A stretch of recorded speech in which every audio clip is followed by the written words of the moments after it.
अस्सलाम वालेकुम नाजरीन। ड्रामा सीरियल दस्तक की आने वाली एपिसोड बहुत जबरदस्त होने वाली है। जैसा कि किरण की तलाक के बाद उसकी जिंदगी अजीरन बन गई है, क्योंकि जमाने वालों ने, रिश्तेदारों और घर में खुद माँ बाप ने भी उसे इस हवाले से बहुत ही ज्यादा डिस्टर्ब किया हुआ है। और साथ ही साथ 5 साल का वक्त भी बहुत तेजी के साथ गुजरते हुए किरण ने अब ताबिश और सोबिया के साथ मिलकर एक वेडिंग प्लानर की कंपनी बना ली है, जिसमें किरण अनथक मेहनत करने के साथ साथ खुद को बहुत रिलैक्स फील कर रही है। लेकिन यहाँ पर सज्जाद साहब को किरण के इस तरह से काम करने पर बहुत ही ज्यादा ऐतराज है कि रात के 11-11, 12-12 बजे तक तुम्हारी वापसी होती है और अकेली लड़की तन तनहा काम से लौटे तो मोहल्ले वाले बातें करते हैं। इसी बात के पेश नजर सज्जाद साहब अब किरण को बार बार शादी के लिए फोर्स करते हैं कि मेरे दोस्त सफदर के बेटे के रिश्ते में तुम्हें क्या कमी नजर आती है। तब किरण ने साफ साफ इनकार कर दिया कि वो शानी को किसी सूरत किसी के हवाले नहीं करेगी और सफदर साहब का बेटा मुझे कबूल करना चाहता है, मेरे बेटे शानी को कबूल नहीं करेगा। अगर मुझे अपना बेटा शानी किसी को देना ही होता तब मैं उसे उसके बाप को ही दे देती, मगर अब हरगिज नहीं। मैं अपने बेटे के लिए जीना चाहती हूँ और नौकरी मेरी जरूरत है। सज्जाद साहब भी गुस्से का इजहार करते हुए कहेंगे कि ये मेरा घर है और यहाँ वही होगा जो मैं कहूँगा।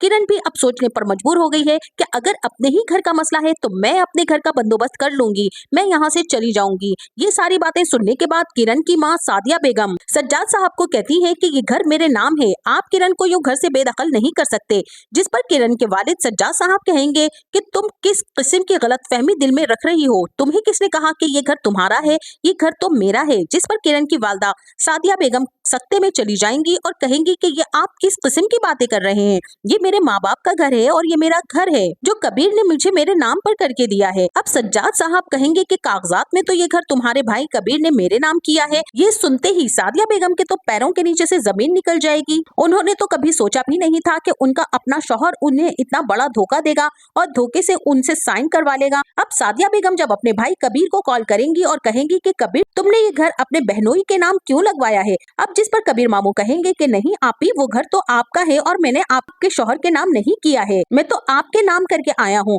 अगर उन्होंने ऐसी कोई धोखाधड़ी की है तो ये उन्होंने खुद ही किया होगा। कबीर मामू अपनी बहन सादिया को कहेंगे कि अब आप उन्हीं से पूछें। लेकिन यहाँ पर सादिया बेगम कहेंगी कि अब कबीर कोई फायदा नहीं रहा, क्योंकि वो मेरे शौहर हैं और मैं उनकी बहुत ही इज्जत करती हूँ और सारी जिंदगी मैंने उनके साथ गुजारी है। अब इस उम्र में लड़ाई झगड़ा करके और तेर मेर करने का कोई फायदा नहीं है। अगर उनका है और उनके नाम है तो मुझे इससे कोई फर्क नहीं पड़ता है। इससे आगे अगर मैं उनसे कुछ बात करूंगी तो फिर दुश्मनी वाली बात हो जाएगी और मैं इस उम्र में अपना रिश्ता खराब नहीं करना चाहती। जिस पर कबीर मामू अपनी बहन सादिया को बहुत ही समझाएंगे, लेकिन किरण की वालदा एक बात भी सुनने को तैयार नहीं होंगी और फोन बंद कर देंगी। और वहीं दूसरी तरफ किरण ने अपने लिए घर देखना भी शुरू कर दिया है, क्योंकि उसको ये बात बहुत अच्छे से मालूम हो गई है कि उसका बाप उसकी कहीं ना कहीं शादी करवा देगा और वो ये नहीं चाहती है। और किरण अपने बेटे से दूरी बिल्कुल भी बर्दाश्त नहीं कर सकती है, वो अपने पैरों पर स्टैंड लेना चाहती है। इसीलिए किरण को एक बहुत ही अच्छा अपार्टमेंट मिल जाएगा और किरण अपने बेटे को लेकर वहां शिफ्ट हो जाएगी। सादिया बेगम किरण को बहुत ही समझाती रह जाएंगी कि बेटा तुम अभी ना जाओ, बच्चा अभी बहुत छोटा है, तुम उसे कहाँ छोड़कर जाओगी।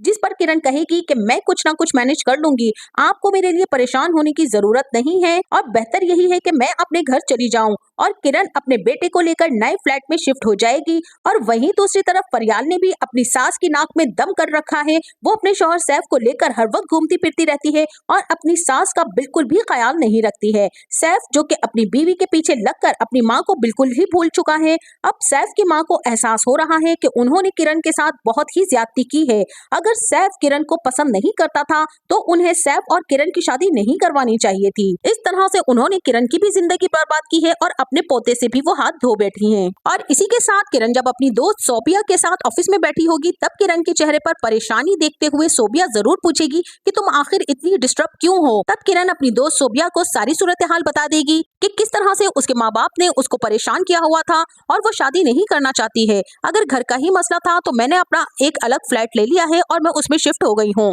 इसी के साथ सोबिया उसे ये भी समझाएगी कि अब अकेली कैसे रहोगी, ऐसा करो कि तुम किसी अच्छे इंसान से शादी कर लो, ऐसा हो जो तुम्हारे बच्चे को भी एक्सेप्ट करे, उसी से शादी करना।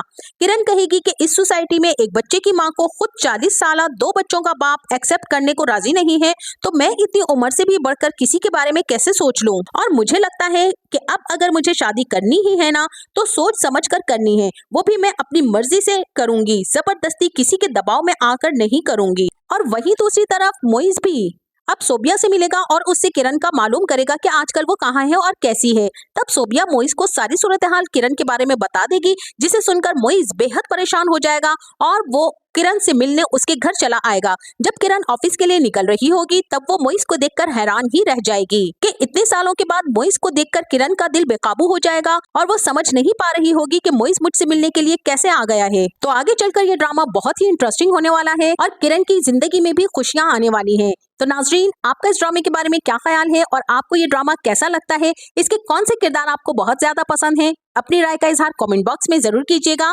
जाते जाते वीडियो को लाइक और चैनल को सब्सक्राइब करना ना भूलिएगा। अपना बहुत सारा ख्याल रखिएगा। मिलते हैं नेक्स्ट वीडियो में, तब तक के लिए अल्लाह हाफिज।